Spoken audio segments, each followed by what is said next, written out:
Hello, and welcome to this PrecisCa mini tumor board on breast cancer. My name is Dr. Reshma Matani.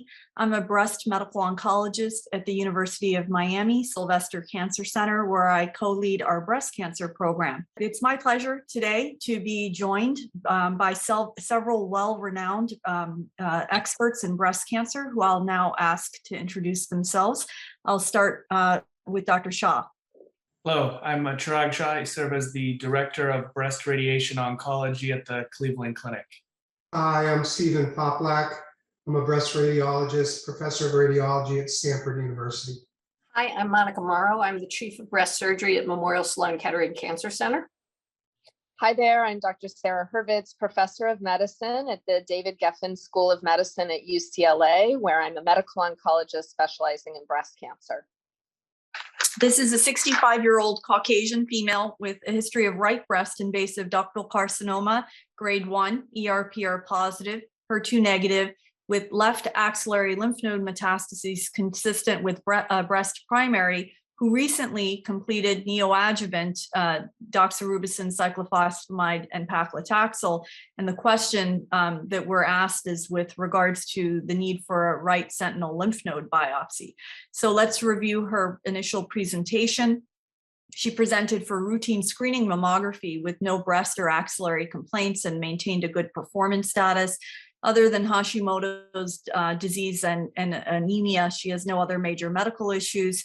She's postmenopausal. Otherwise, her GYN history is really non-contributory. Social history, former smoker, social alcohol, no drug use. And in terms of her family history, she had breast cancer in a maternal aunt and maternal cousin, lymphoma in her mom, and lung cancer in her dad.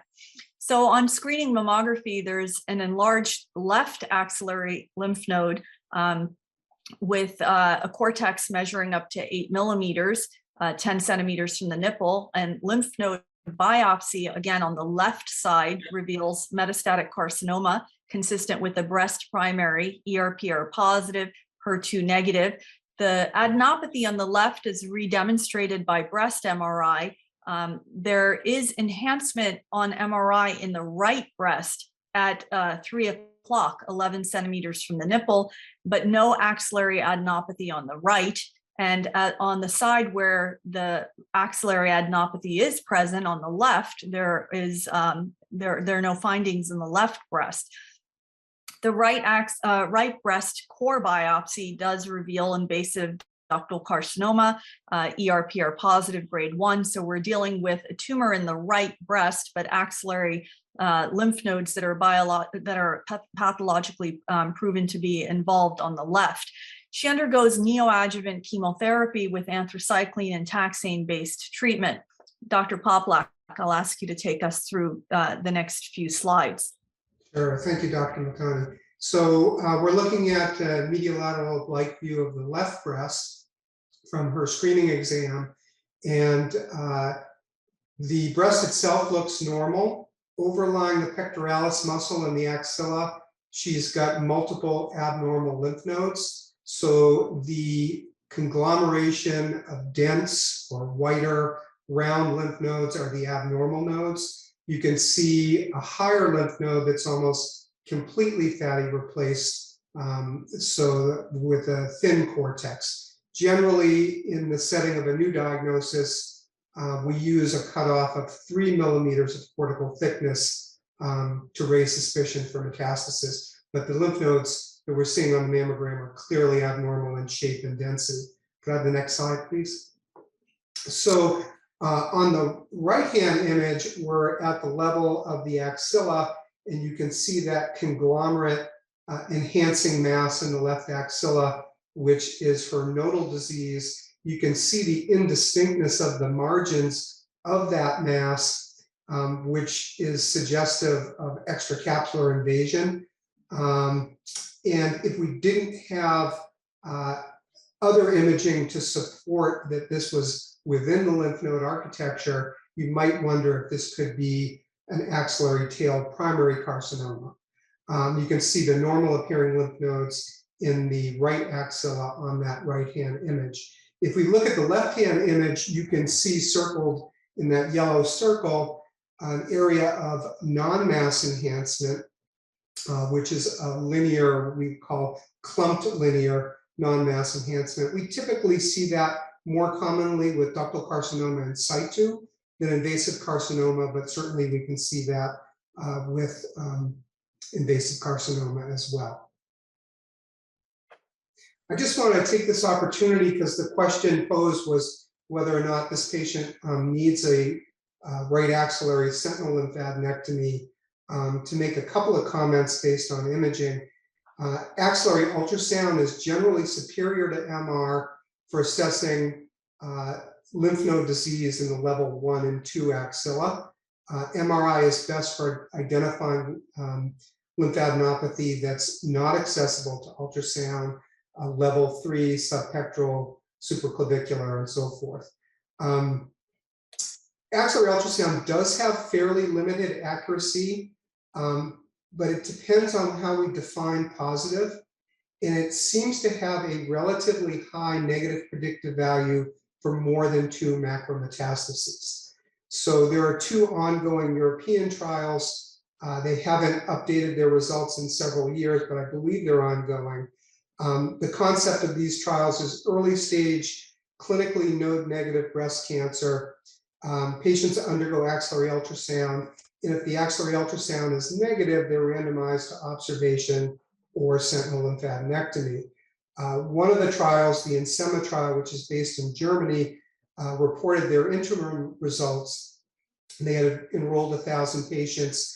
They had a 4-to-1 randomization scheme. So 800 patients were randomized to sentinel lymphadenectomy, 755 of which were evaluable. And it's interesting to see that the accuracy or negative predictive value for more than 2 macrometastases is quite high. So if you see that most of the patients, 83% were node negative, 3% had microscopic disease, only 1.3% had greater than or equal to 3 nodal metastases. So that's a negative predictive value in this setting of nearly 99%, with a fairly high number of patients in the study. Thank you. Thank you. So Dr. Morrow, let's assume the right axillary ultrasound is negative. Can you comment on the frequency of contralateral nodal mets in a patient with newly diagnosed breast cancer? I would think this may be more common in a situation where someone had had surgery in the past and there's an altered lymphatic drainage pattern that may perhaps predispose to this. And then if you could also address the question posed here with regards to the sentinel lymph node biopsy. Sure. So this is a very unusual case. We know a lot about the lymphatic drainage of the breast. It was described many years ago and rediscovered at the beginning of the sentinel node era. And tumors in all quadrants of the breast drain primarily to the axillary lymph nodes on the same side. Even tumors in the inner quadrant primarily drain to the axilla, and the second most frequent drainage basin is the internal mammary nodes. So metastasis across the midline in somebody who has had no prior axillary surgery on the side of the tumor and no prior breast irradiation is exceedingly rare. It's reported in some very large series to happen never. And the highest number I've seen is 2%, which is somewhat of an outlier. I think it's safe to say it happens in less than 1% of cases. And it most frequently happens with locally advanced breast cancers where you've got lymphatic blockade on the same side. So this patient who has a T1 tumor is unusual. Now, contralateral axillary metastases are staged by the AJCC as M1 metastatic disease.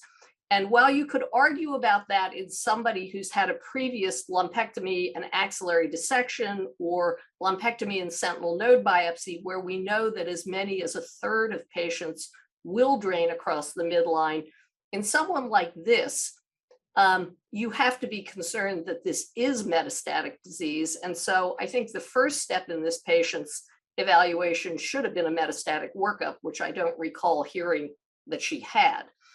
To get to the question of does she need a sentinel node biopsy, I think the question you have to ask yourself is, what is it going to do for you? We learned about 40 years ago from the classic NSABP B04 trial that removing the axillary lymph nodes is not a therapeutic maneuver. That was, of course, a very old study that randomized women with big palpable breast cancers to classic radical mastectomy, removal of the breast, the pectoralis major muscle, and the lymph nodes under the arm. And in the case of those who were clinically node negative, to no axillary surgery or axillary irradiation. And there was no survival difference between those groups. And we've seen that recapitulated over and over again in trials such as the ACOSOG Z11 trial, where you only took out the sentinel nodes and compared that to axillary dissection, no survival differences. So axillary surgery is not contributing to cure. It's providing information that informs other treatment and helps to maintain local control in the axilla. But we also know that only about a third or fewer of axillary metastases that are left in place become clinically evident as nodal disease. And as Dr. Poplack nicely pointed out, there's no evidence that this patient has a heavy nodal disease burden in that axilla based on either physical exam or axillary ultrasound. So it would be difficult to make an argument that you needed to do a sentinel node biopsy for local control, which leaves you with, is it important for systemic therapy decisions? And of course it's not, because this patient, number one, has macrometastases on the other side, and number two, already got neoadjuvant chemotherapy. So I can't think of any reason that I would be interested in doing a sentinel node biopsy in this case, because I don't think it would contribute anything to the patient's management.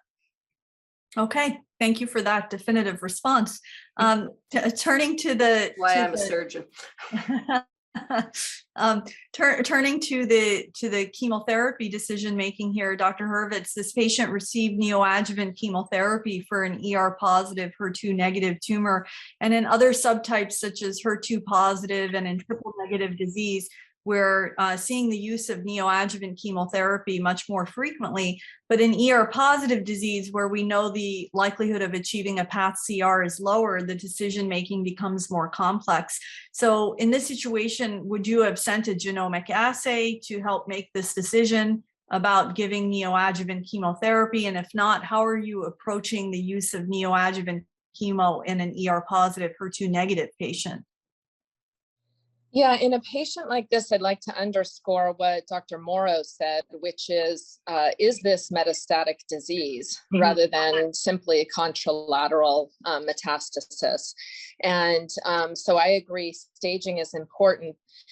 Assuming that this was just a locally advanced cancer and giving her the benefit of the doubt that a cure is possible, I do think using an Oncotype DX type assay or MammaPrint to determine the responsiveness of this tumor to chemo would be beneficial. This patient has a grade 1 tumor. It's very unlikely to benefit from chemo.